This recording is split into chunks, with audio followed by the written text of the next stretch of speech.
अस्सलामुअलैकुम, आदाब। मैं हूं मोहम्मद नाजिश आलम। स्वागत है आप सभी का आपका अपना चैनल सीमांचल दस्तक में।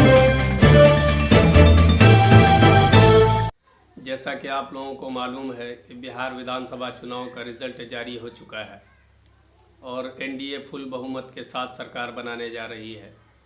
दूसरी तरफ महागठबंधन के तेजस्वी यादव का यह दावा है कि कई सीटों पर हेराफेरी हुई है। कम वोटों के साथ जिन सीटों पर वो जीत हासिल कर रहे थे उनको हार घोषित किया गया है।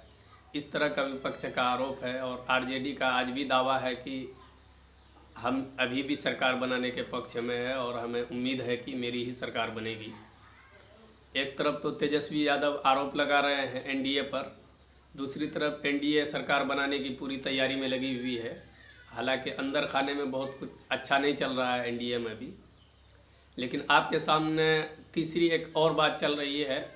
यानी एमआईएम पर लगातार ये आरोप लग रहा है कि एमआईएम की वजह से ही एनडीए का 10 सीट कम हुआ है, उसका जिम्मेदार एमआईएम है। एमआईएम की वजह से ही यानी महागठबंधन को फुल बहुमत नहीं मिल सकी है।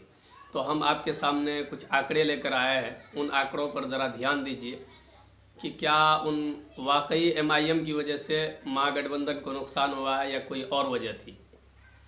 तो हम आपको उन 19 विधानसभा क्षेत्र के बारे में बताएंगे जहां से एमआईएम ने अपना उम्मीदवार खड़ा किया था, और उसके बाद उन सीटों पर किसने कामयाबी हासिल की वो भी आपके सामने हम बताएंगे। सबसे पहले आपको उन 19 विधानसभा क्षेत्र के बारे में बताएंगे जहां से एमआईएम ने अपना उम्मीदवार दिया और किनको जीत मिली।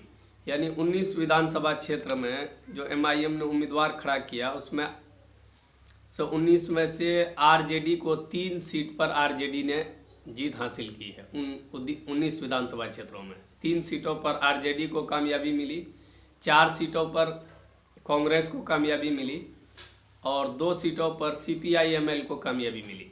यानी 3, 4, 3, 7 और 2 9 सीटों पर 19 में से 9 सीटों पर महागठबंधन को कामयाबी मिली है। उसके बाद फिर एमआईएम ने खुद 5 सीटों पर कामयाबी हासिल की है। 9 और 5 14 हो गए। उसके बाद 5 सीटों पर एनडीए को कामयाबी मिली है।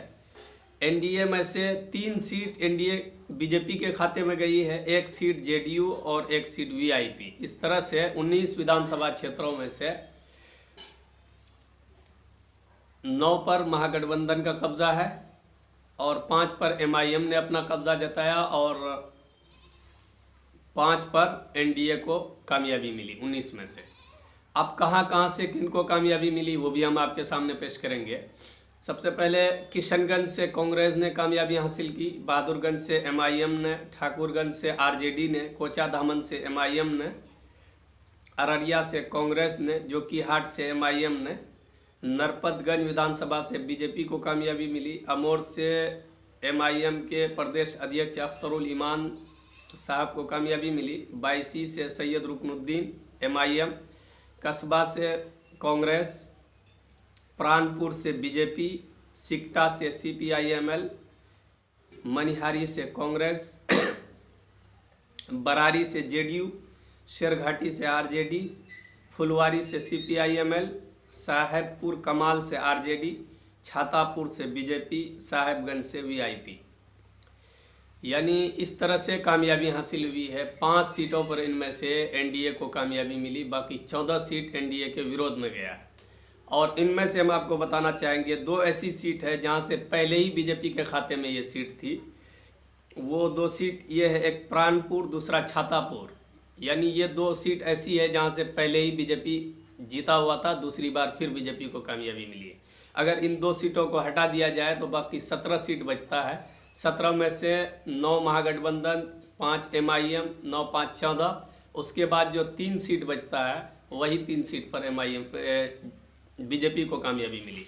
इससे बड़ी दिलचस्प बात आपको एक और बताएं हम, यानी एमआईएम ने जिन सीटों पर चुनाव लड़ा है, जो 5 सीटें हासिल की है, उनमें से कोचाधामन विधानसभा क्षेत्र ऐसा है जहां से एमआईएम ने एनडीए को हराया है। एमआईएम एनडीए को हराकर कामयाबी हासिल की है। अगर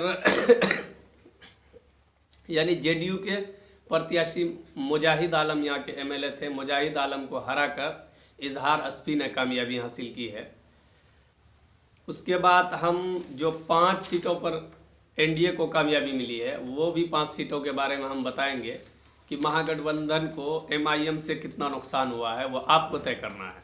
सबसे पहले आपके सामने हम ये बताना चाहेंगे वो 5 विधानसभा क्षेत्र जहाँ से एनडीए को कामयाबी मिली है और एमआईएम ने अपना उम्मीदवार खड़ा किया था। पहला है नरपतगंज, दूसरा प्राणपुर, तीसरा बरारी, चौथा छातापुर और पांचवा साहेबगंज। ये 5 सीटों पर एमआईएम के उम्मीदवार होने के बावजूद एनडीए को कामयाबी मिली।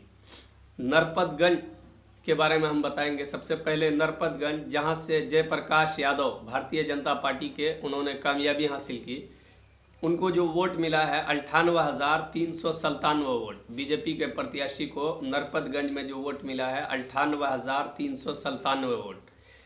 उनके जो मुकाबले में महागठबंधन के जो उम्मीदवार थे आरजेडी के, उन्होंने 69,787 वोट हासिल किया है अनिल कुमार यादव जी ने।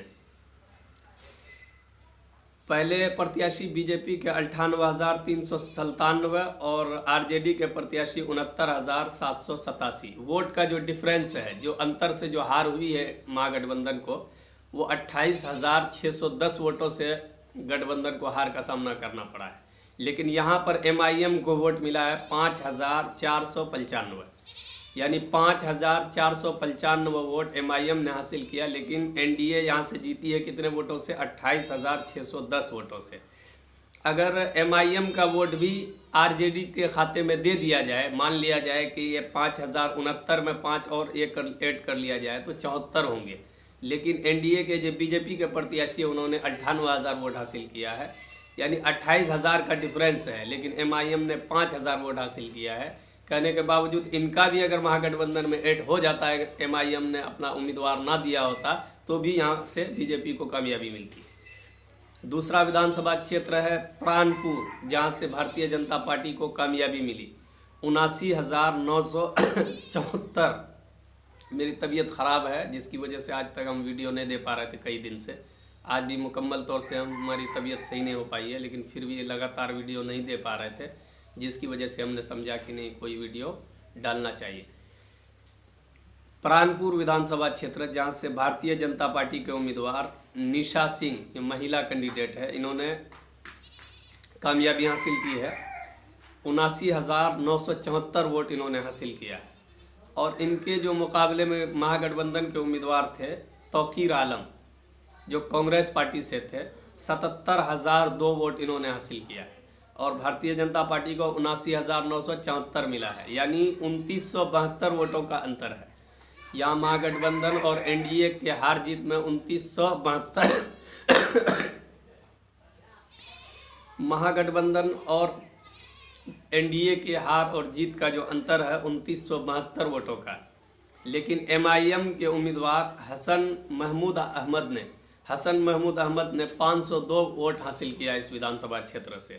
प्राणपुर विधानसभा क्षेत्र से एमआईएम को 502 वोट मिला है। हालांकि हार जीत का अंतर 2972 का है, यानी ये 500 भी अगर ऐड कर दिया जाए तब भी तकरीबन 2400 वोटों से एनडीए को कामयाबी मिलती है। तीसरा है बरारी विधानसभा क्षेत्र, जहां से जेडीयू के प्रत्याशी विजय सिंह जिन्होंने कामयाबी हासिल की, उसके जवाब में आरजेडी के नीरज कुमार थे। बीजेपी के जेडीयू के प्रत्याशी को जो वोट हासिल हुआ है 81,752 वोट। 81,752 वोट जेडीयू के प्रत्याशी को मिला है, यानी एनडीए प्रत्याशी को। और उनके जो मुकाबले में आरजेडी के प्रत्याशी थे, इनको मिला है 71,314।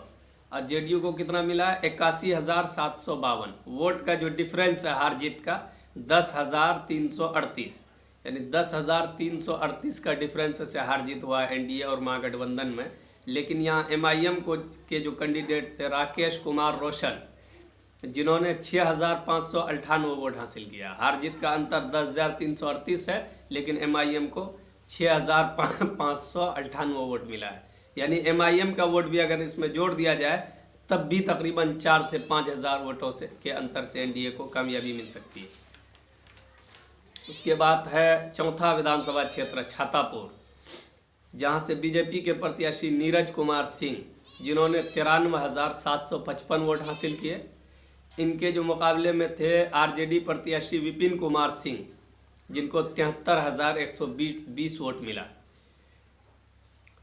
और वोट का जो हार जीत का जो अंतर है 20,635 वोटों का अंतर है। 20,635 वोटों से एनडीए ने यहाँ कामयाबी हासिल की है। और एमआईएम ने ओनली 1990 वोट हासिल किया है।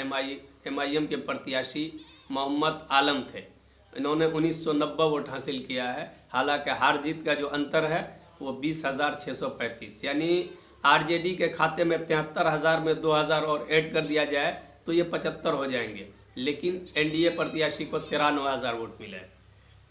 पांचवा है साहेबगंज, इसके बारे में हम आपको बताएंगे। यहाँ वीआईपी के यानी मुकेश सैनी की जो पार्टी है उनके कैंडिडेट 81,203 वोट हासिल किया है। राजू कुमार सिंह ने, वीआईपी को यहाँ कामयाबी मिली यानी एनडीए को। और यहाँ इनके मुकाबले में जो थे आरजेडी प्रत्याशी 65,870 वोट हासिल किया है। वीआईपी ने 81,203, आरजेडी ने 65,870 वोट। हार जीत का जो अंतर है ये है 15,333। एमआईएम के प्रत्याशी मोहम्मद मुकीम ने 15,333 वोट हासिल किए। और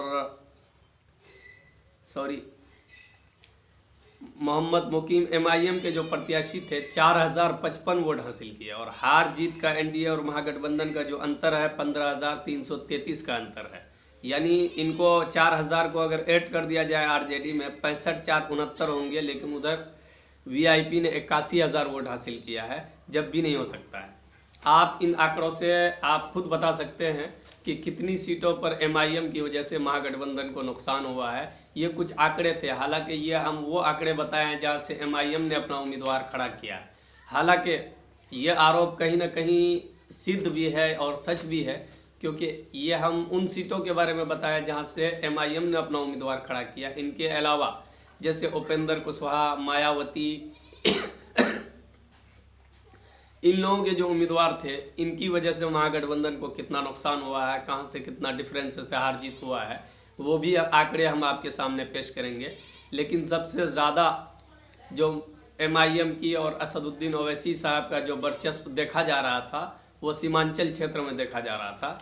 तो इसलिए हम खास करके सीमांचल क्षेत्र के बारे में, सीमांचल क्षेत्र में कस्बा है और आपका नरपतगंज, अररिया, ये सब क्षेत्र है। बाकी 5 सीटों पर तो इन्होंने ही कामयाबी हासिल की है। तो सीमांचल की कोई सीट ऐसी नहीं है जहां पर एमआईएम की वजह से एनडीए को कामयाबी मिली है।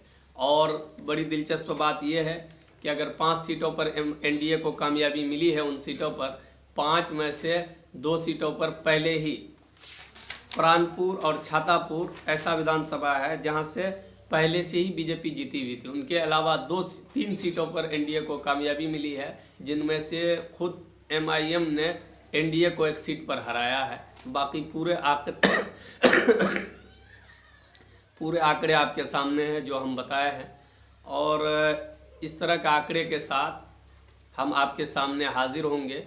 और आपके सामने एक बात और रखें, सरकार किनकी बनेगी अभी कुछ भी कहना मुश्किल है, क्योंकि दोनों अपनी पूरी ताकत लगाए हुए हैं। और एमआईएम के बारे में ये बात कही जा रही थी कि शायद एमआईएम बीजेपी की बी टीम है, बीजेपी के लिए काम करती है।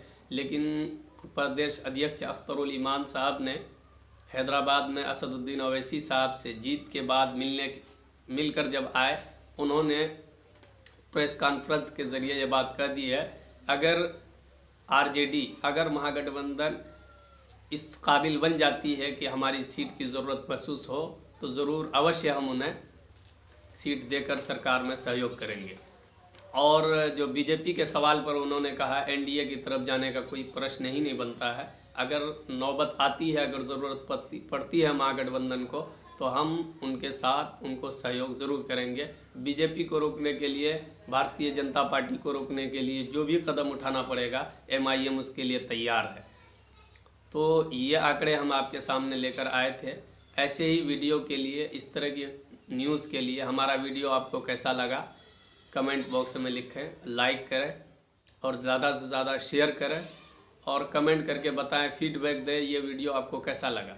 और बराह करम आपको एक बार फिर हम बताते हैं, हो सकता है कि हमारे जो आंकड़े थे ये आपको सही नहीं लगे, तो आप कमेंट बॉक्स में गाली गलौच ना करें, उससे जो फीडबैक हमें मिलना है वो नहीं मिल सकेगा। जो कमी रह गई इस वीडियो में वो चीज़ आप कमेंट के माध्यम से हमको बताएं कि क्या कमी रही। नेक्स्ट वीडियो में इंशाल्लाह हम उनको सुधारने की कोशिश करेंगे। और जो भी हमारे वीडियो को देख रहे हैं, इस तरह से हमारे चैनल के साथ बने रहें। शुक्रिया।